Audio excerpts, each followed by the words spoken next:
UKLO 1 year masters. No IELTS required up to 5 years visa. High visa success rate.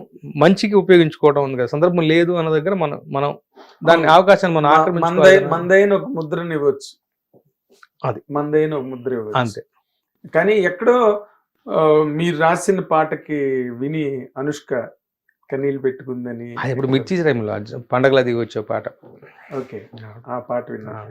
Okay, అది అంతలాగా ఎలా move చేసిందండి అనుష్క గారిని? ఇప్పుడు మనం కాదు, what is that you played the magic అంటే, అనుష్క గారు కథలో ఉంటారుగా, ఆవిడకి నచ్చింది తెలియదు మనకి. అంటే హీరో ఆ ఊళ్ళో పెరగడు కదా, మళ్ళీ కొన్నాళ్ళ తర్వాత వస్తాడు కదా.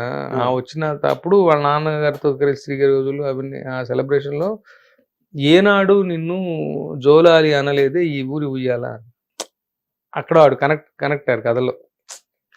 ఈ ఊరు ఉయ్యాలి నేను ఎప్పుడు నీకు లాలి పాడలేదు కదా, అన్నాళ్ళు దూరంగానే ఉన్నావు కదా అన్నది. ఓకే, ఉంటాయి అదేలా.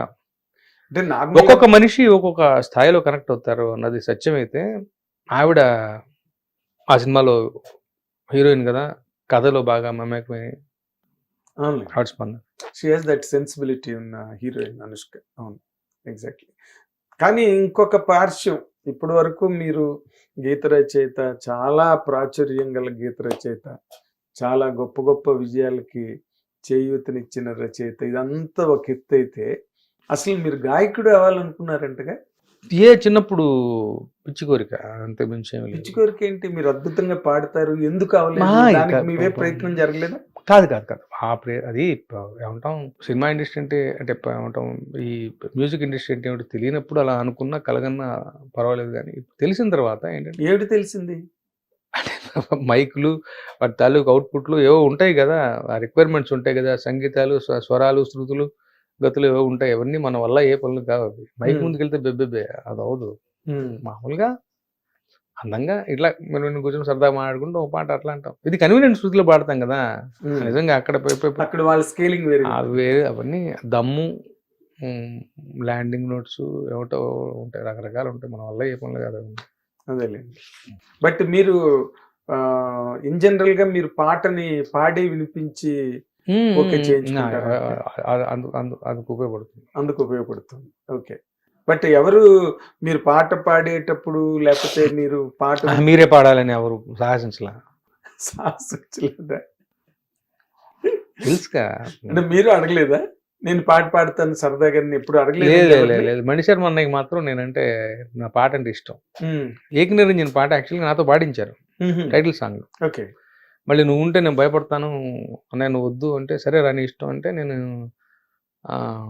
హేమచంద్రాన్ని కూర్చోబెట్టుకుని పాడేసా మొత్తం పాట.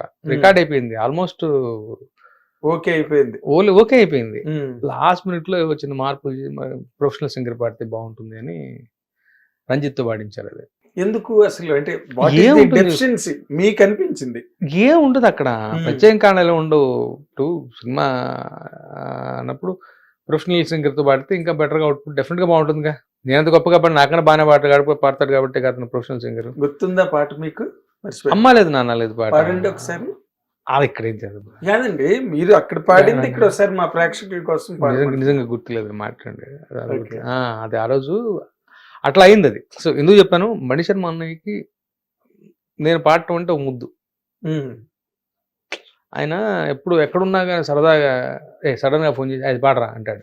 ఆయనకి నేను సత్యం గారి పుట్టినరోజు అన్నారు మీరు, నాకు బాగా ఇష్టమైన పాట, ఎప్పుడు పాడుతుంటే విన్నాడో తెలియదు. ఆయన ఎప్పుడు గుర్తొచ్చినా పాడమంటాడు ఫోన్ చేయించుకుని. ఏంటో పాట? సాహిత్యం తప్పైతే మన్నించండి. ఆలయ పవన మాలికలు చెలియాననేమని, పొదరింటలేడు పువ్వింటి కాడు ఎదురుగా ఉన్నాడని, ప్రణయ రాగవాగిని చెలి వసంతమోని. ఇది ఆయనకి ఇష్టం, నా గొంతులో వింటూ ఇష్టం పాట. అది నిజంగా మీకు థ్యాంక్స్ చెప్పాలి, ఎందుకంటే సత్యం గారు చేసిన one of the best melodies. ఈ గొంతులో మెలికలు తిరుగుతాయనో గమ్మకాలు తిరుగుతాయని ఆయన ముద్దు. సో ఆయన ప్రేమ పాత్రలు అంటే ఈ సింగింగ్ వల్ల ఆయన ప్రేమ పాత్రలు నేను అదే సంతోషం. కదా మరి నన్ను దాని మణి శర్మ గారు నన్ను నా పాటని నా గొంతు బాగుందంటాం సంతోషమైన విషయం కదమ్మా. మణి శర్మ వన్నది all time great music directors కదండి. ఎందుకంటే గొప్ప సబ్జెక్ట్ నాలెడ్జ్, సైన్స్. అవును సైన్స్. ఓకే, ఊరికే గాలి సంగీతం. ఆ ప్రేమ వల్ల ఆయన పాడమన్నాడు, కానీ కమర్షియల్ సినిమా కదా అది కుదరలా. ఇంక అంటే ఇలాంటి ముద్దు మణి శర్మ ఒకటేదో ఆకతాయి అనే సినిమాలో పాట పాడా, అనగా అనగా అని, తర్వాత ఇంకేదో ఓయి నిన్నే అనే సినిమాలో పాట పాడా, నా సంతోషం కోసం అంతే, మీ ఆత్మ సంతృప్తి కోసం అంతే అంతేనా? అంతే. Okay okay.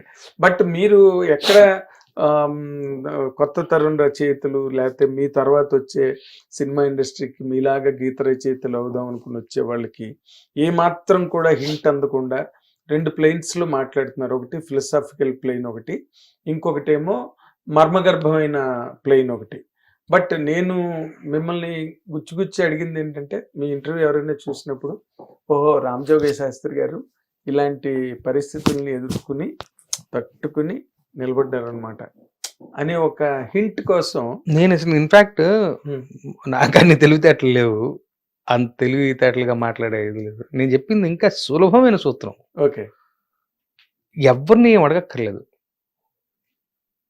మన పెన్ను మన పేపరు, అంటే లేనిది కోరేవు ఉన్నది వదిలేవు అంటారు కదా ఆత్రేయ, అట్లా మన చేతిలో ఏముంది, జ్యూరిస్డిక్షన్లో ఏముంది, పెన్ను పేపర్.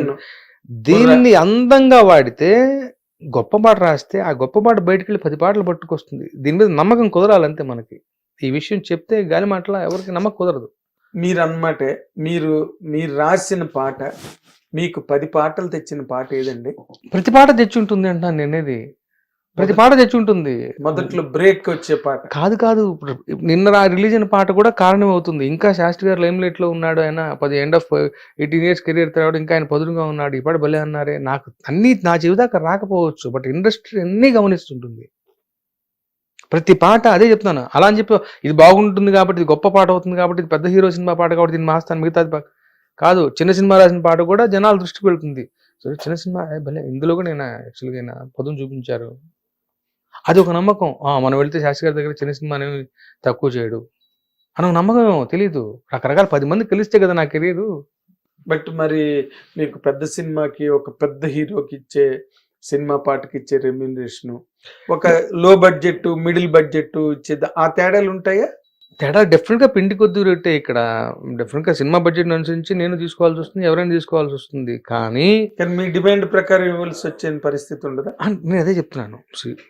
ఇండస్ట్రీ లెక్కల ప్రకారం, స్టాండర్డ్స్ ప్రకారం, నా కష్టాన్ని అనుసరించి నేను ఒక మాట అంటాను, దాని ప్రకారం వాళ్ళు దాన్ని నాకు ఎక్కువ రచ్చారాప్స లేకుండా ఆనర్ చేస్తారు. అసలు నాకు అది నిమిత్తం మాత్రమే కాదు, నేను నా కష్టానికి తగిన విలువను అడిగి తీసుకోవడంలో సిద్ధహస్తుండి. నేను చాలా నొచ్చుకుంటా, అది నాకు గౌరవం. బట్ ఒకసారి అది నెరవేరింది అన్న తర్వాత, కొంచెం నెరవేరపోయిన పాటలు వేసిన ఉన్నాయి నీకు కాదు, బట్ నేను దాన్ని బట్టి ఇక్కడ ఎంత పని చేయాలి, ఇంతే పని చేయాలి లెక్కలు వేసుకుని చేసే మనిషిని కాదు. ఎందుకంటే ఇది పూర్తిగా సార్ 14 ఏళ్ళు 15 ఏళ్ళు ఇంజనీరింగ్ చదువుకుని హ్యాపీగా ఉద్యోగం చేసి వచ్చి సెకండ్ ఇన్నింగ్స్ మొదలుపెట్టాను. నేనేం కోరుకోవాలి లైఫ్లో?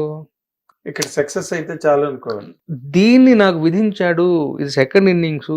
దీన్ని ఆలంబనగా నేను ఏం గొప్పతనాన్ని సాధించాలనుకున్నప్పుడు నాలో ఈ కల్మషానికి చోటిస్తే